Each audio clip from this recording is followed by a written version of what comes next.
Hello, welcome to the DraftKings Daily Trot. I am Bigidly42 here with Scott Maywick at Sports 25 to Life, and we're going to be discussing all of tonight's huge slate on DraftKings. We're going to talk some guys for cash games, tournaments, everything you could possibly imagine for these 15 games we got tonight. So, you ready to get things going here, Scott?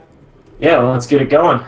All right, starting off here at starting pitcher, where there's two guys that I like above all the others, and they're both fairly priced. Carlos Carrasco and Colin McHugh. Carrasco's at 8,300, McHugh at 81. You have the two highest strikeout rates of the day. Both guys great against lefties and righties, and I think it's pretty much a no-brainer for cash games with these two guys.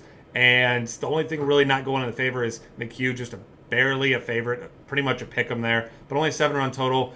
I don't see any way to get away from these two guys tonight.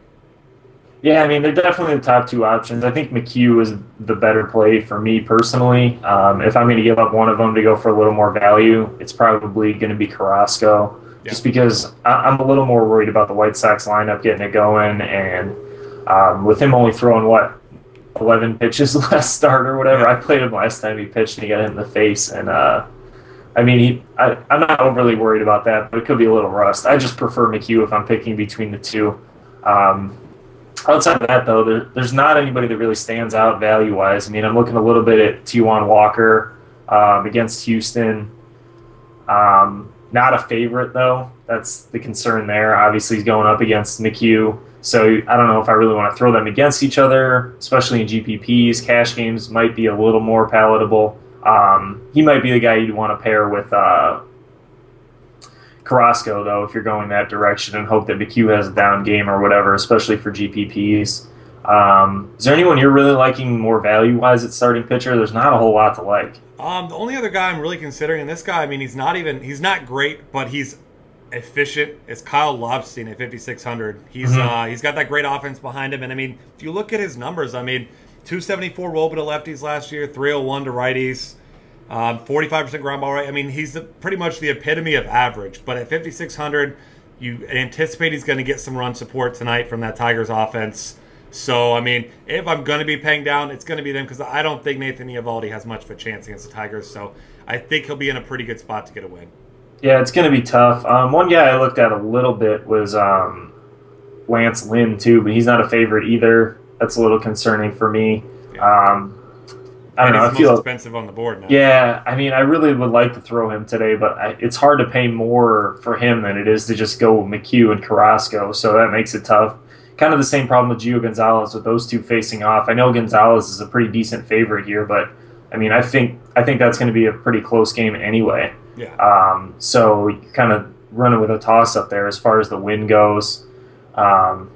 There's just not really a lot else to like. So, I mean, I think you nailed it with your first comment there that McHugh and Carrasco are the two guys you really want to go after. Yeah, I mean, I'm still looking through some of these pitchers, and there's just nobody else I really like.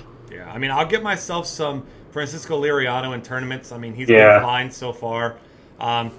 Through 92 and 85 pitches, which is a little bit concerning. I mean, that he's been getting pulled that early. I mean, he was efficient against the Tigers, still got pulled after only just 85 pitches. So you don't like that, especially at his price tag. But, I mean, the Cubs like to strike out a lot. His biggest issue is with walks. Not a ton of patient hitters on that Chicago side, obviously. So great strikeout upside, but also pretty risky with a guy who has almost a 12% walk rate last year. Yeah, definitely. So I think that's going to pretty much wrap things up for pitchers there. I guess you could look at Chris Archer, but I'm not targeting that Boston offense. It's just I'm not either. All right, moving on here to catcher, where most popular play last night should be a pretty popular play once again today. Just Derek Norris at $3,900. Hard to argue with that play. If you want to go different, Sal Perez finally got himself a nice lineup spot yesterday. Hopefully he gets another one today. He's at $4,200. And outside of that, I think I'm pretty much just going to go ahead and play Derek Norris, just like yesterday, and just move on. Yeah, it seems like it makes sense. I mean, it's really hard to argue with. He's by far the best price play, one of the higher projected guys overall. I think I have him like second highest total. Yeah. Not even mentioning his price. I mean, I'll look a little bit elsewhere. Maybe Yasmani Grandal against Lincecum. I think he's an all right play in that lefty versus righty matchup. If for some reason Will Nieves played today for San Diego, I think he'd be in play at 2,700. I can't imagine him hitting very high in the order, though, probably like 6 or 7. Um, and then the higher price guy that I usually have been looking at lately is Carlos Santana, facing no EC today for the White Sox. I think he's a fine play at catcher also. Yeah, and if you want a real ultimate punt him, he's going to have himself a bad lineup spot, but he's hitting the ball well. It's Caleb Joseph at $3,300. Yeah, that's a good point. I mean, you look at his last couple games, 9, 7, 16, 11, 15. So, I mean, he's getting on base, and obviously usually bats right around 8th in the order there. But either way, though, I mean, if you want just a cheap punt play, he's got a little bit of pop in his bat, too. Hit some home runs last year. So, I mean, if I'm going cheap, that'd be the way that I would go. Yeah, good point. All right, moving on to first base here. We've got some big bats in good spots, but some of them pretty pricey. I mean, Paul Goldschmidt at $5,900 against Nick Martinez. Really expensive for me, and call me a homer all you want, but Joey Votto, once again, going to be one of my favorite plays at first base. $4,900, locked in. He's hitting the ball well. He's showing some power again, and going against the fly ball pitcher, Mike Fiers. I like him at $4,900. Michael Kadira's a guy I like a lot, but his price on FanDuel is way better. I mean, he's $5,000 today on DraftKings. So who are you looking at here at first base? There's a few guys I'm looking at right around that 4K price range. Steve Pearce I like against Burley a little bit. He crushes lefties. Feel pretty good about that. Justin Morneau against Morrow. I mean, obviously, we're looking at all the Colorado and San Diego guys again for the most part. First base keeps showing up as a really deep position basically every day. Edwin Encarnacion's a guy that I feel pretty good about. I think he's down to 4,500 on DraftKings today. Their over-under is a little bit lower than I was expecting it, but I mean, I still think he's going to break out at some point. The price is coming down. I mean, he's 200 less than Brandon Moss, who's another guy I like in that lefty-righty matchup. I think he hit 5th yesterday for Cleveland. I'd expect him to hit there again today. There's a lot of good first basemen. One guy that we mentioned on the Hot and Cold podcast yesterday, Prince Fielder, has a nice matchup too. He's at 4,900 facing Anderson in Arizona. It's been a great hitter's park so far this year. Like we said yesterday, he hasn't really put together the peripheral numbers with RBIs and runs, but he's been absolutely mashing the ball. Hasn't gotten a lot of the power going, but he's been hitting line drives all over the field. He's an interesting play today. His upside is going to show up at some point. It just hasn't disappeared when he's hitting almost 500 right now. So. Oh, yeah. Yeah, I mean, if he can continue to hit like that, showing some power, I mean, he's going to be putting up some points in a hurry. So I like that. There's a couple guys who have some discounted prices as well. Adrian Gonzalez at just $4,300, obviously in a pitcher's park, but we know how well he's been hitting. He did have that one bad game, now 0 for 5, so don't overreact to that. He's still having a hell of a season.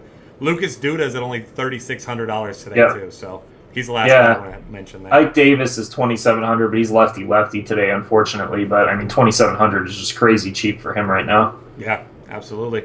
All right, moving on here to second base, where this is probably my second base and shortstop, both my really least favorite positions tonight. So despite being 15 games not a lot of guys I love here. I mean, if you're not playing McHugh, Cano at home against a righty, of course, in play. Dozier's good against lefties. Vargas not great against righties, but Dozier in general and that whole offense not playing well. So at 4,700, he's kind of priced out for me. Jed Jerko at 4,100, of course, in Colorado. Should have a nice lineup spot as well. And Dustin Pedroia at just $3,800 is a guy that I like a lot today, too. Yeah, I'm going to probably go back to the Jason Kipnis well a little bit today, especially in GPPs. He's facing no EC also. I really want him to start producing, but I keep going back to that well, especially when he's facing lefties because he just crushed him in his career. But he'll get there eventually, I think. A couple of the other guys that have eligibility I'd rather mention at third base and shortstop. So, I mean, I think we covered most of the second base only guys. Let's see. There's one other guy I had on my list here. Odubel Herrera. It's 3,500 facing Heron, a righty. I think he's okay for Philly. Yeah, he's been leading off. I think he's going to lead off again with a lefty on the mound. So he's an interesting value play if you're looking for one. Yeah, I like that a lot. And moving on to third base, Josh Donaldson in a fine spot today, but at $5,800, really pricey. Obviously, going to be a GPP only play there. It's going to be, I'm not going to pay that price in cash games. Will Middlebrooks swinging a real hot bat right now at 4,100. He's in a fine spot as well. Once again, Seager, if you're not playing, McHugh at home against the righty at 45. Not bad, but not a way that I'm going to be going. And a guy who's going to be a popular play, of course, Chris Bryant at $4,200 today. Destroys lefties in the minors, destroyed everyone in the minors, and hasn't got that home run yet, but it's coming. Yeah, definitely. I love him today. The guy I was talking about with second base eligibility is Solarte, who's a guy I've been playing a ton. Yep. 3,800 at Colorado. I think he's a fine cash game play. Obviously, a decent GPP play if you're putting together that Padres stack. I think he's probably going to hit second again tonight. So you got to feel pretty good about that. And then my GPP play is another Texas guy, Adrian Beltre. I really like the Texas stack today at Arizona. I think these guys are going to break out eventually. I can't play Beltre in cash games for 4,800 with how bad he's been, but I think he's a pretty good GPP play. He's going to be really low owned. Hitting right by fielder. I think that's a pretty decent 3 or 4, maybe even 5-man stack you can put together on DraftKings. Yeah, I like that a lot. And one other guy I want to mention here, this is going to be a GPP only play because it seems like the only time he gets hits, they're home runs. Luis Valbuena, really locked in right now. 4 homers in his last 4 games, 2 last night. He was a cheap GPP darling for me last night. And, I mean, you don't love the matchup in Safeco against Taijuan Walker, but he's off to a bad start, or Walker's off to a bad start this year, and Valbuena, I mean, it doesn't seem like it matters what kind of environment he's in right now. He's locked in at 3,900, second base or third base. I'll definitely have some tournament exposure. Yep. All right, moving on here to shortstop, which is disgusting, to say the least, if you ask me. I mean, if you want to pay $6K for Tulowitzki against a fine pitcher, granted in a great environment, a high total, you go right ahead. I don't think that's the route I'll be taking tonight. I mean, in some tournaments, of course, but I like Jimmy Rollins is really, really cheap at 3,600. Yep. He's not hitting the ball particularly well, but he's getting on base. He's got 5 walks in his last 4 games. So even when he's not hitting the ball, he's producing, and he's got guys behind him that'll bring him in. Obviously, some big bats.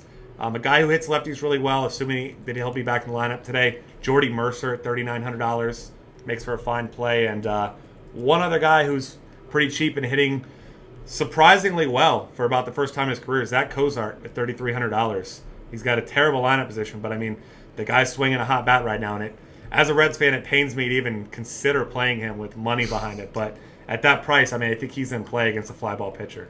Yeah, the other guy I have in that range is Danny Santana. Obviously, Minnesota's been terrible offensively so far. I like the matchup with left-hander Vargas. Only 3,800. Like you said, shortstop's not great today. I mean, you can go and look at like D. Gordon. He's awfully expensive though, 5,100. If I'm going up over 5K, I might just pay for Tulowitzki, honestly. But decent lefty-righty matchup for Gordon at Philadelphia. He's been hot, so I don't mind him. You mentioned Cozart already. Billy Hamilton on DraftKings has shortstop eligibility. I think he's a fine play at shortstop, but he's a little expensive too. I'm really going to be looking in that like 3,500 range where you mentioned the first couple guys. I added Santana. I think that's probably the way to go at shortstop. Either one of those guys, probably Rollins is probably the play, honestly. Yeah, he's probably the guy that I'll have the most of tonight. I mean, it makes sense in that great order, leading off. I mean, in pitcher's park, but still, that price for Rollins is just too good, if you ask me. All right, moving on to the outfield here. My favorite play, as he is against the bad lefty, Adam Jones, $5,400. I've said it a million times. I'll say it 1,000,001 now, I guess. He destroys lefties. So if you can afford Adam Jones, I think he's one of the best options on the slate tonight.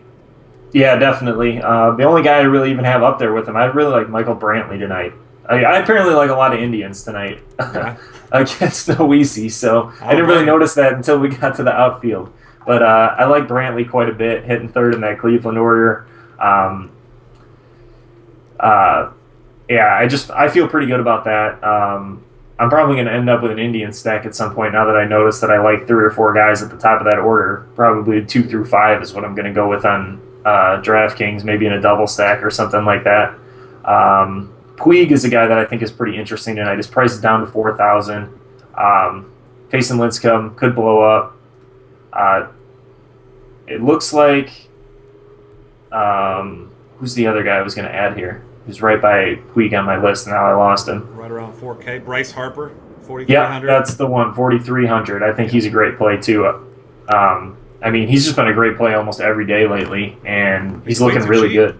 Yeah, exactly. You got to take advantage of that discount. I mean, he's one of the better hitting outfielders in the game right now, and you can get him at, $1,400 discount from the top guy. So I mean, yeah, I'm sorted by projections here, and he's up. That's why I couldn't find him, is he's up with the guys in the high 4s, low 5s here, and I mean, he's just a really, really strong play. He's going to be heavily owned like he has been the last couple times he's played. It's just a really strong play. Yeah, rightfully so. And also, you've got Ryan Braun is sitting at $4,600. He's not a bad play there. Andrew McCutcheon's a guy who's kind of pricey still, but he's in a really good spot against Travis Wood, who struggles against righties. We know how good Andrew McCutcheon is against lefties. Hasn't really got it going yet this season, but, despite batting his 238, he does have 2 homers, 10 RBIs, so we know he's still one of the better hitters in the game. So if you get him on the right night, I mean, he's got as high of an upside as anyone in the game. Yeah, definitely. I feel pretty good about him. Had another guy in here that I was looking at. Brandon. We talked about Brandon Moss at first base. I like him more in the outfield just because there's a little bit less options. Pierce is another guy that fits in that criteria as first base outfielder on DraftKings. It's pretty nice to be able to use these guys at multiple positions on DraftKings. It's really helpful because deciding between those guys on FanDuel is really, really tough at first base right now because there's just so many good first base options that it's really nice to have the 3 outfielders to be able to play around and get a couple of those guys in your lineup. Yeah, absolutely. I mean, that flexibility, definitely use it to your advantage. It's so useful, especially when you're making your cash games. You can get a lot of guys in spots you weren't expecting. You can fit guys, the top options at multiple positions. So another guy I like who's really cheap tonight, nice cash game plays, Nick Markakis at $3,600. He's been swinging a nice hot bat. I mean, obviously not much power, but he is batting cleanup and, batting almost 400 on the season. So at that price, I think if you need a cheap guy, he's not a bad way to go. And other than that, I don't like a whole lot of cheap guys in the outfield. Yeah, the only other one I'm really looking at is Eric Young hitting leadoff. He's 3,200 against Nice. He's been a little bit better against lefties. Not much. It's more of his power than anything that he gets a little boost against lefties on. But with him, it's mostly about getting on base and getting that stolen base, especially on DraftKings. I don't mind paying that price for his steals upside, so he's probably the cheap guy I'm going to go with if I'm going cheap in the outfield today. Yeah, absolutely. One other guy I'll consider in the outfield would be Mark Canha, I believe is how you say it. $3,300 against Santiago tonight, who isn't particularly good against anyone. So at $3,300, if you want a cheap guy, I don't mind going that route. But that's about it for me in the outfield. Yeah, that's a pretty good idea, actually. I like that play. Like you said, not a lot of cheap plays in the outfield. Probably going to narrow it down to those couple guys. But with the more expensive options we mentioned in the outfield, I'm more inclined to go cheap at shortstop, maybe second base. It's going to be tough because, like we said, for cash games, we both like the same 2 pretty expensive pitchers. So we're going to have to find some value somewhere if we want to be able to spend up and get Adam Jones. So we're going to have to find some value, guys. But I'd like to spend up in the outfield if I can because there's some really quality matchups out here. Yeah, I agree. And I will throw out one cheap name that I see in it. That obviously is contingent on him being in the lineup, but Andre Ethier is just $2,800 tonight. So not a ton of upside with him right now at this point in his career, but at $2,800, he gets you a single, scores a run, then that's not a bad filler. Yep, exactly. All right, that's going to wrap things up for us here on the DraftKings Daily Trot. Check us out on Twitter at dfcafe.com and all of our great content at dailyfantasycafe.com. We'll see you guys tomorrow.